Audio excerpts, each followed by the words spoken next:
referee in charge, and scoring this contest will be Bob Williams. Introducing to you first, fighting tonight out of the red corner.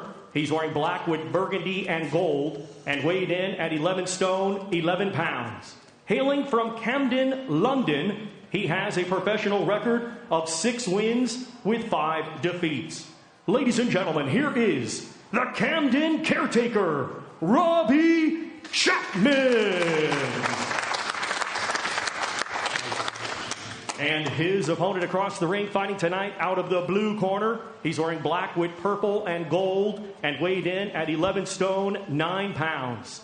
Coming to us from Belfast, Northern Ireland, he had a stellar amateur career, and now as a professional, he is undefeated with 7 wins. 4 of his 7 wins come by way of knockout. Ladies and gentlemen, introducing Kevin Black Thunder Ajonko.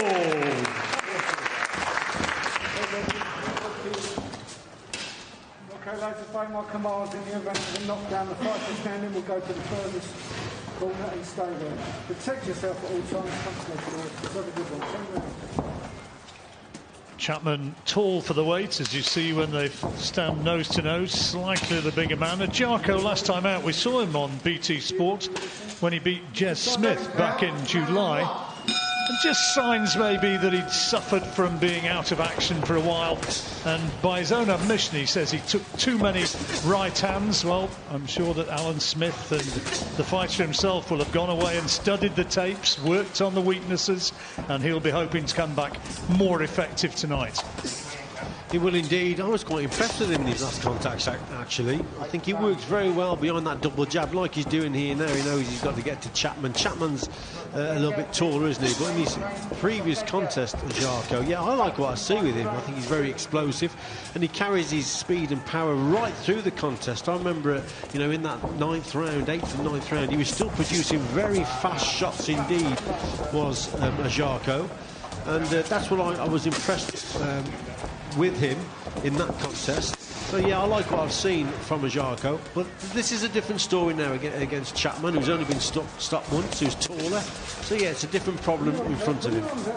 Good physique, Ajarko. As an amateur, he had some very good performances, and indeed he'd been celebrating gold in a multi-nations event when out in Belfast, and wound up getting a really nasty knife attack. He was slashed from ear to throat, had to have 30 stitches, which it sounds horrific. He says that's behind him now, and he wants people to judge him on his boxing. He wants to be Ireland's first black world champion.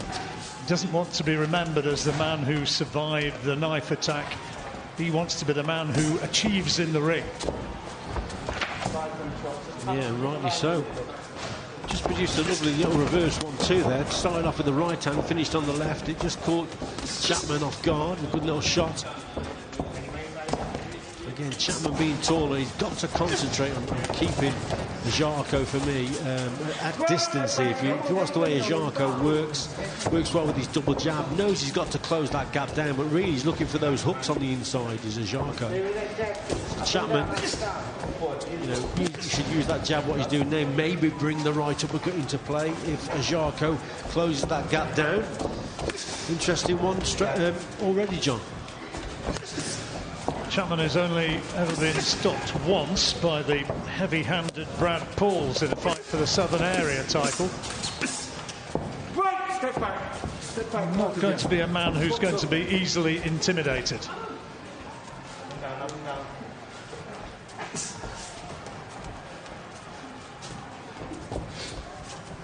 Of course, if some way he were able to win this fight tonight and upset the well-laid plans for Kevin Ajarko, then he'd be right in there. But there's a solid left hand from Chapman in the closing seconds of this opening round.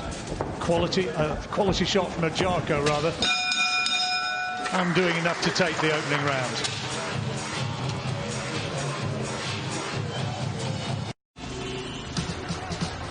At Bet365, we're always innovating, creating. It's this constant pursuit of perfection that brought you Bet Builder. live stream. In-play betting.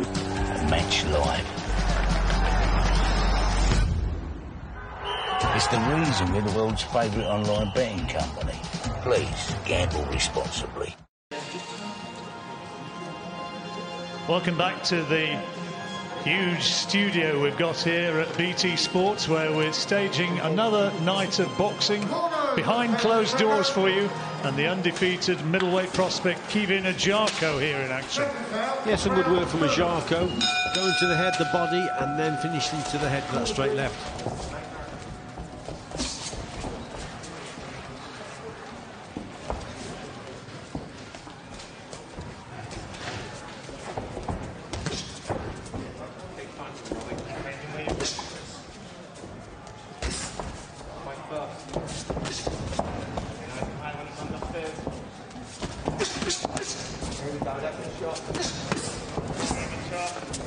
Nice body shot coming in from Chapman there, left hand. Not all one-way traffic. No, he's just reminding Ajarko now and again, isn't he, with a couple of good shots, mainly at mid-range. I'd like to see Chapman work, you know, behind that jab, that straight right hand there to the body, but trying to keep his distance just a little bit more, Chapman. Ajarko works well with the double jab, knows he's got to get close to the opponent. So if Chapman can just keep him at bay, he may have more success. And try and catch Ajarko as he's coming forward.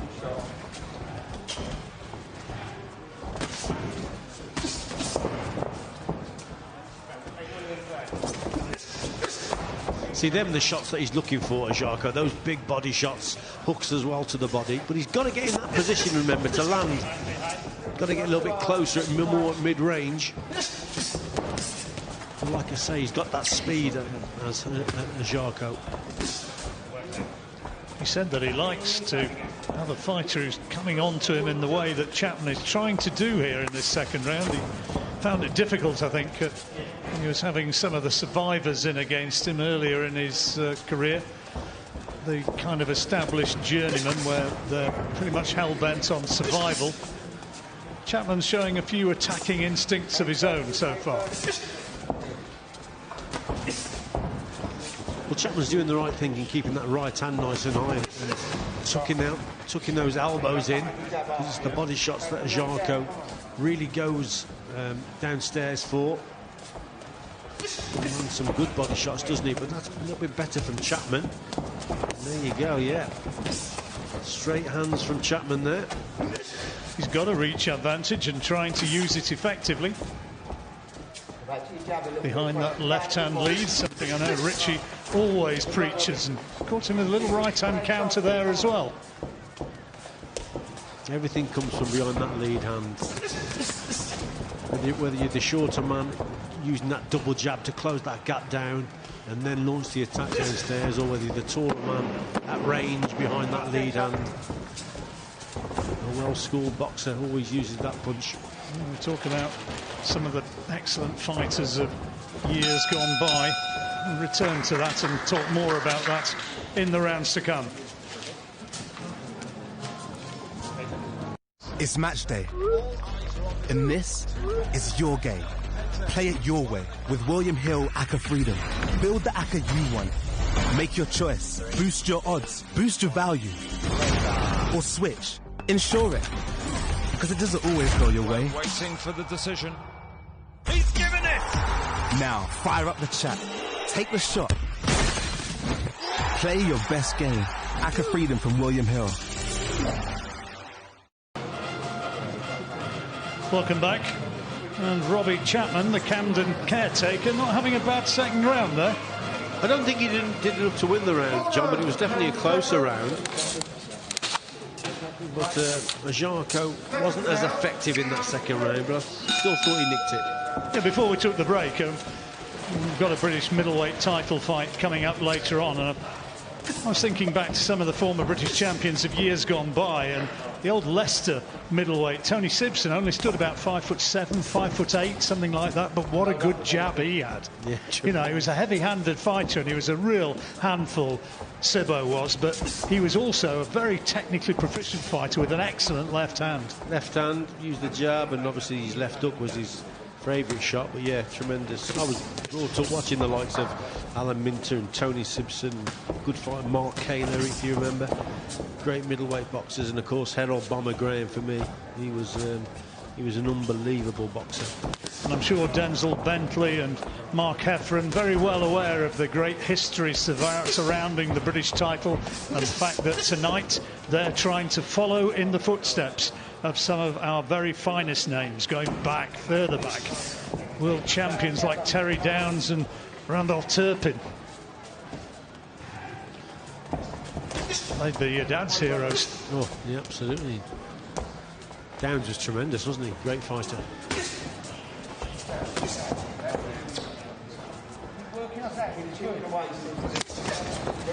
Nice body shot from Ajako. Just got to watch what he's doing, Ajako. Just led with the right hand there and getting a bit confident, but sorry, Chapman, as he's walking forward. But look at Ajako. Ajako wants Chapman to come forward. He's closing the gap down for him and trying to bring Chapman onto some bigger shots. Chapman pulling Ajako down there, which of course you can't do, and referee Bob Williams just having a word. Our main event tonight coming up. Do try and watch it. It was a great fight first time around, one of the fights of the year, Mark Heffron and Denzel Bentley. It was a draw. Tonight the rematch for the vacant British title at this weight, at middleweight.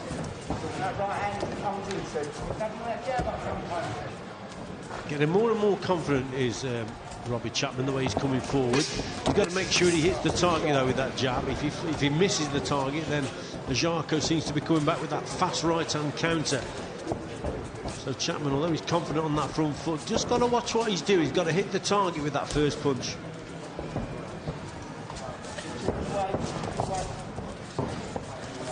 Ajako, from my way of watching, just a little bit more measured than he was in his comeback fight, and he only just missed with that vicious-looking right uppercut.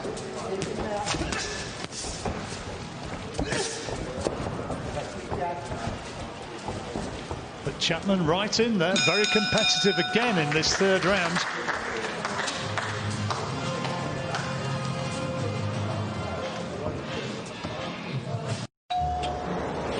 Fillet of fish from a dish.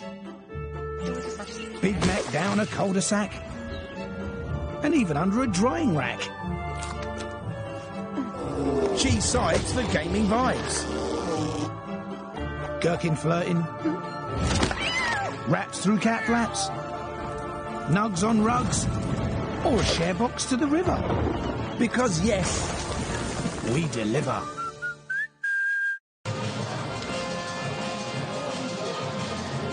Kevin Ajako with Alan Smith and Eddie Lamb in his corner.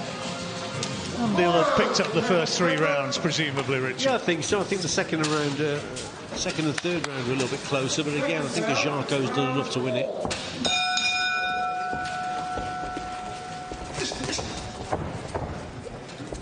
Ten-rounder this one, still a fair way to go.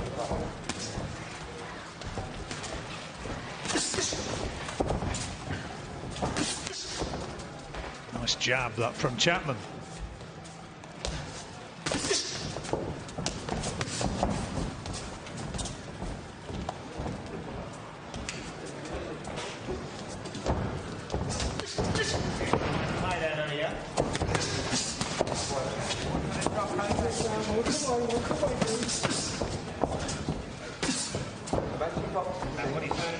That's better from Chapman. That wasn't too bad at all. The start of this round, Ajako started off as a counter punch on that back foot. And then he's put a couple of attacks together as well, so he's really mixing it up here in his style of boxing, Ajako.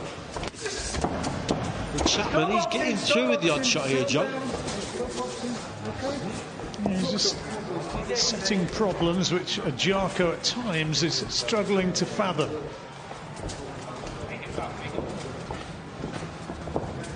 trying to stay mobile, trying to use that reach advantage. Again, left to the body from Ajako, but a nice counter punch. Left hand to the head coming in from Chapman. Yeah, just occasionally when Ajako starts unloading, his right hand just slips down a little bit. And he just got caught with the left hook. The left hand that you referred to there, John, it was a nice little left hook from Chapman. But look at Ajako when he loads up. Look at his right hand now. Look, see again there. Just, right on cue. Yeah, he just drops that right hand slightly, and because he's looking for the big shot, you see. And then he just drops that right hand slightly, and then he's open to a left hook himself. Got to watch that. Chapman not a big banger, but he'll hit sharply enough to make it awkward if Ajako does get complacent.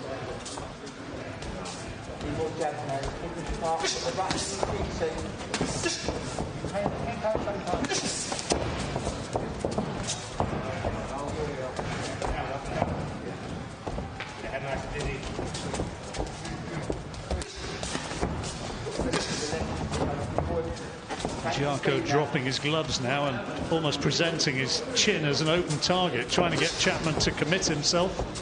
Yeah, he prefers to box on that back foot and just he prefers to counter punch, and he has been doing in this round. He has been mixing it up, like I said, but he's even said, hasn't he, that he prefers his opponents to come forward to him. I think Chapman's had some success in this round. Very much quieter round from Ajako's perspective. The question, did Chapman do enough maybe to take his first round so far? I'd probably give him that round, actually, Chapman. Yeah, he's smile got on his face. I think got a smile on his face. I wonder if he heard us. Yeah. I think he knows he did better in that round. Some better stuff from him. Cuffing shot there. So there's that left hook he gets caught with, and that's because his right hand's a little bit too low because he's looking for his own left hook. Here it is again, look, that's the shot there. So he goes for that left hook to the body, leaves himself open to a left hook and gets caught. No crowd, of course, here, only cornermen, medical men, board officials, plus we broadcasters. We're not too far away from the ring. If I were to able to stand up and bellow, Robbie Rich has just given you that round, he'd hear. I think he did. He put a smile on his face anyway. Into the fifth round of this 10-rounder. And is Ajako going to have a little bit more success here in this fifth than he did in the fourth? You know what, John, I think Ajako knew he had he didn't have such a good round in that previous round. He come out very strong there, straight away, attacked the body, big punches, went in the first 5-10 seconds of the round. Kind of took the round off, didn't he? And Alan Smith, the very experienced cornerman, he's a good reader of a fight as it unfolds, and he'd probably recognise that that fourth round was maybe Kevin Ajako's least effective so far.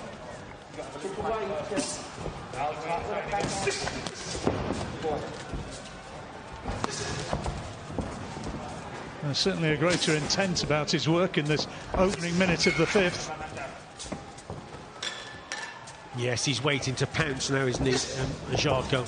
Any slow jab that comes from Chapman now will be punished, so he's got to make sure it's fast and it hits the target. He doesn't want to be falling short here. Ajako seems to be in the mood now for fast counter-punching work.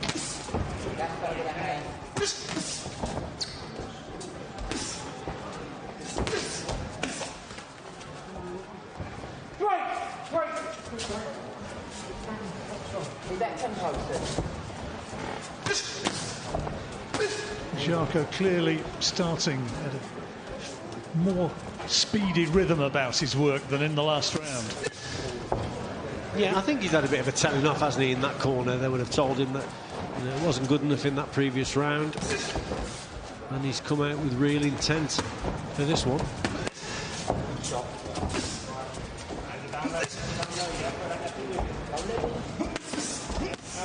It's good from Chapman. And the applause that you hear was from his own corner. And Ajako says, yeah, come on, that's what I want you to do. Come on, let's have some more.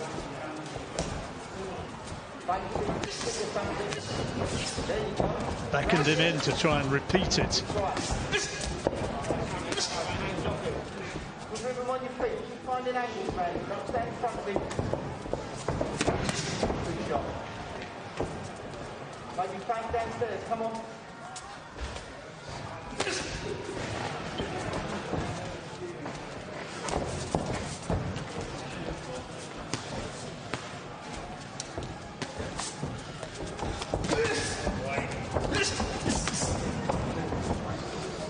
Together again. Make him work hard at the end.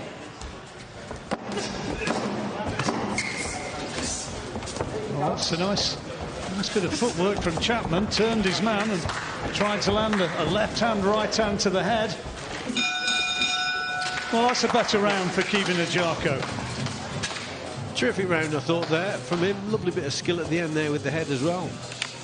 But yeah, they'll be pleased in that corner. He's got back on track there with some good work, some good counter punching. And what I liked about Ajako in this round, at times he was counter punching, but if Chapman wasn't going to throw the shots, then he would lead off with the attack.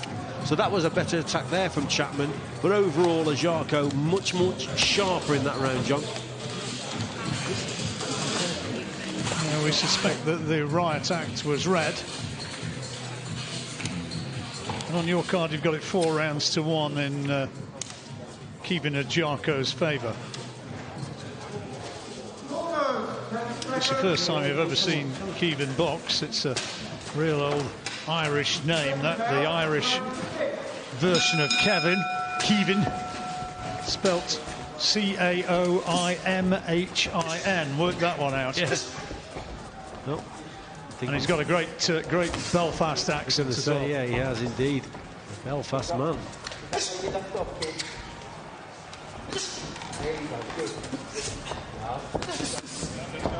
There it is.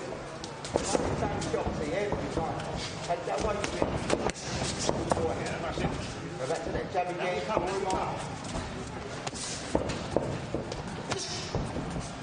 Again, Chapman probably needs to work a little bit more with his jab here, John, to set up that right hand. If you look at Ajako's left hand, is extremely low, so he's inviting the right hand, but Chapman's got to set that up with those long jabs and then try and throw that right hand. If he throws the right hand just as a single shot, then there's probably less chance of it landing. So he's just got to disguise it first, maybe with a couple of lefts before he throws that right hand.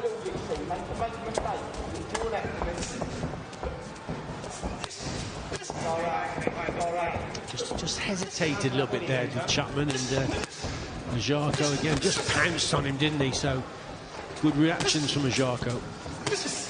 More success with that left-hand lead in this round as well. Able to find the target with the jab, despite being the shorter man. There again, doubling up on that left hand.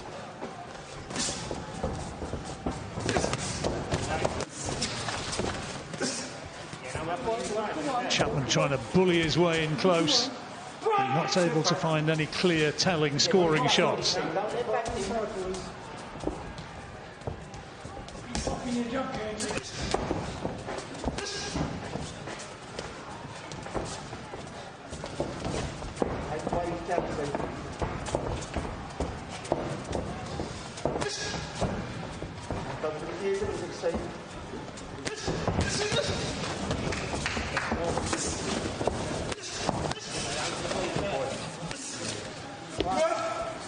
Just losing his balance a little bit there, Chapman.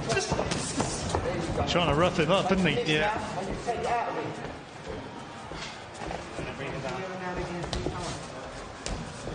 Get him out of his rhythm. Just now and again you see the odd feint with the feet from Chapman. Just stamps his front foot down. Just tries to get a reaction from Ajako. He wasn't having any of it. That's a nice little right hand there from Ajako as well. I think he's just outworked Chapman in this round, John. Chapman's just... He hasn't thrown enough punches for me in this round, Chapman. No, he's making it competitive, but for the most part not doing enough to win the rounds. Bob Williams, the referee, who's the man who's going to be the arbiter of this, he's the scorer as he goes back to a neutral corner and jots it down. recalling what he'll see as the highlights of the round and putting down his tally. Well, he's the most important man, isn't he, who's scoring the contest. But I just thought in this round, Jarko working well with the jab there. I think he outworked Chapman. Lovely straight shots. Chapman trying to keep those hands nice and high, but the punches were getting through there. 2 and 3 shots that went in from Jarko. It was a better round in terms of his work rate.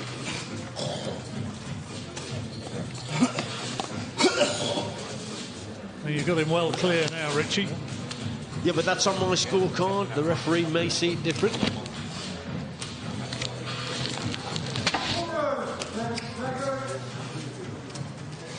What can Robbie Chapman do to claw his way back into this fight, or at least if the referee's seeing it as we're seeing it, with Jarko ahead at this stage as we move into the 7th of this 10-rounder. That's a nice body shot.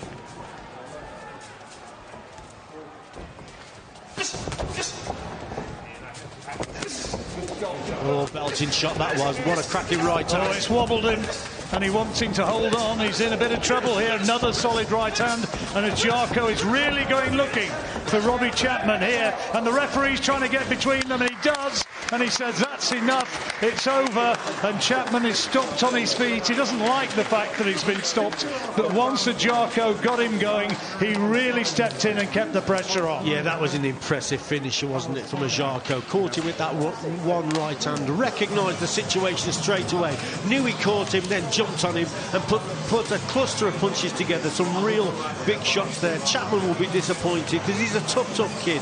He's only been stopped once before, but there, give great credit to Jarko. Just kept the attack going, just sustained the pressure and was hitting the target left, right and centre. Richie, great example that about what we've talked about earlier in the evening about going through the gears. When you get your man going, stay on him. There's the first right hand. Yeah, that's the first one. Then he just keeps it going, so then he's just trying to find the space and the gap. But these are good shots, aren't they? Sustained pressure, they're hitting the target, and he's keeping that gap, maintaining that gap to punch, and that was the most impressive thing there. Very fast, hard shots, most of them hitting the target. That's the first one. What a belting shot that was. He realised it straight away, then he jumps on his opponent. Lefts and rights are going in, trying to find the gaps and the spaces. Chapman's trying to recover, but Jarko just keeps coming. There was another belting shot that hit the target. And now it's lefts, it's rights, across his body. Chapman can't recover. He's trying to find some room to get out of the way, but it's a good stoppage, I think, from the referee. Another belting right hand went in there. Yeah, that's a good display. Going through the gears, finishing your opponent off. Yep, Bob Williams getting in there, doing what he had to do, and getting between the two fighters and saving Robbie Chapman from further unnecessary punishment. He made it very competitive, but Kevin Jarko ultimately having just too much. And here now to confirm the victory is Thomas Treiber. Ladies and gentlemen, here is the official time. 33 seconds of round number 7. Our referee, Bob Williams, stops the contest as the red corner was in no position to continue. Therefore, your winner and still undefeated, Kevin Black Thunder Jarko. Decent fight, that one, but once he got the opportunity to step in and finish it, how well Jarko did it. A little bit of a mark of class, that. Yes, John, may very well be the best moment of his pro career so far. Would you concur, David? I would. You know, up until that point, I was liking what I was seeing. He was winning every round, but I was worried that he was pot-shotting too much and not really putting his clusters of punches together. Chapman's chin was rock solid, so to take someone out like that, 1 or 2 shots at a time isn't enough. You have to put a sustained beat down on someone like Chapman to really get him going, and that's exactly what he did. He had plenty left in the tank. He wasn't even blowing that hard afterwards. You know, I believe what he did in that last 30 seconds to get the fight stopped, he could have possibly done that early on, but he took his time, he softened his man up, worked the body nicely. The left hooks were real nice. Well, I think we should give a bit of credit to the other fellow who rightly was getting his photograph taken afterwards. Yeah, Chapman, he's outperforming. Yeah, he did. He really stepped his game up and really gave Jarko an absolute workout. He really did. And it was, you know, he took his licks like a man, and he was trying the whole way along. He was really Jarko is is really crisp and really sort of sturdy. Kind of reminds me of a William Joppy, that type of style. You know, the crisp punches. And he gets caught from time to time, but his chin looks good. He's taking his punches. He doesn't sort of reel back after he gets hit. But, you know, Chapman, credit to him. You know, he was really trying his best to stay on his feet and punch back here. But, you know, Giaco, when he started letting the bombs fly, it looks world-class. But this is top gear suddenly, isn't it? This is what we've been looking to see from him. This is what I wasn't seeing in the early rounds, but he was waiting for that moment. When he had his man hurt, he knew when to let it go. He knew when to put his pedal to the metal and really let his man know the fight's over. And the referee had no alternative other than to stop it as an assault like that. You know, left, right. The referee could have jumped in a little quicker for my liking, but it was good for the show reel.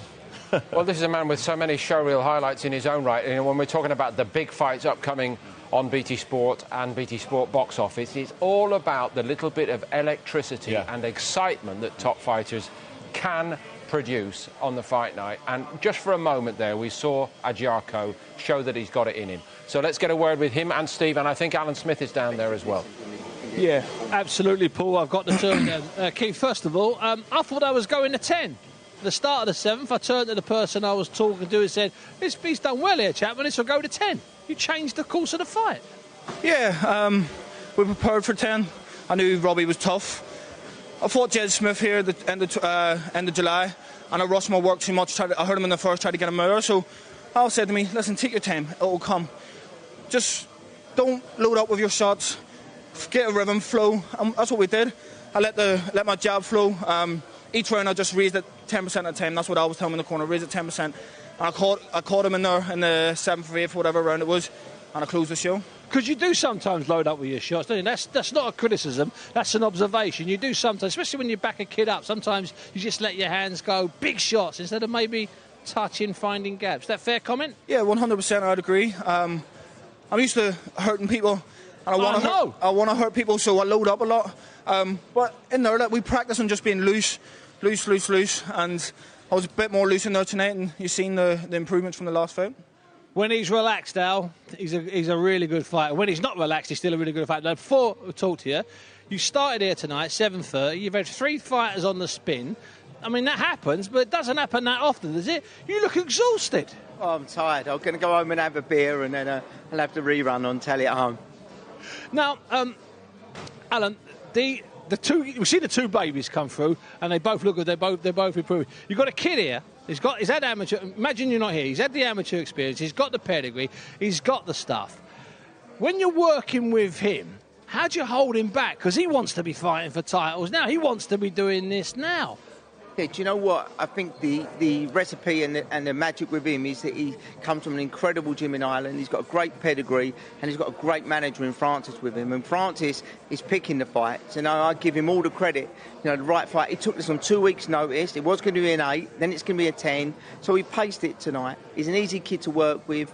You know, he flew home and then flew back again, and obviously, you know, he's only been in the gym 2 weeks, so he's multi-talented, loads up a little bit, but, you know, each fight's a learning curve, so each fight will get a bit harder. Exactly. It gets them in the end. Jed Smith, he got in the end, and tonight he got rid of Chapman in the end. So what you're exciting. So people might say, oh, he's loading up too much, but then if you get the guy that 2 rounds later, it doesn't matter. Yeah, definitely. I always say it's only a matter of time, and I did 2 interviews before this, and I said, it'll only be a matter of time. Once I have you hurt, I'll close the show. My last 2 fights, I've shown that. Once I have you hurt, I'll close the show. But we know what we're doing wrong in there. We know that we're loading up, and we went back. It only took 1 fight, went back, and we adjusted. Do you know what I mean? And I'm improving. I'm still only 23. I'm still learning. That's my 8th fight. Although I had a good amateur background, I'm still learning in the programme. 23 is a baby, still learning. Al, you go and get your beer. Keith, you go and get yourself, or you might get a beer as well. Back to you, Paulie. Cheers, Steve. Thank you. Thank you, Steve. No, he gets one in about 7 or 8 years when he's hopefully gone all the way. But he's on the right track, and that's probably been his best so far. The best of this night still to come with Tommy Fury here at the BT Sports studio in action in the ring, the place he loves the best, he says, and the top of the bill for the now vacant British middleweight title between Mark Heffron and Denzel Bentley. We've already spoken about 2 weeks hence with David Hay and Daniel Dubois and Joe Joyce in the biggest fight in Britain in 2020 on November the 28th, and it's coming on BT Sport. And later that night, from the United States, two of the all-time greats of boxing are back in the ring, Iron Mike Tyson and Roy Jones Jr. I never thought I'd say those names again in anger, but they are meeting, and you can watch it with us on BT Sport Box Office. With me, it's kill or be killed, and I'm not trying to die.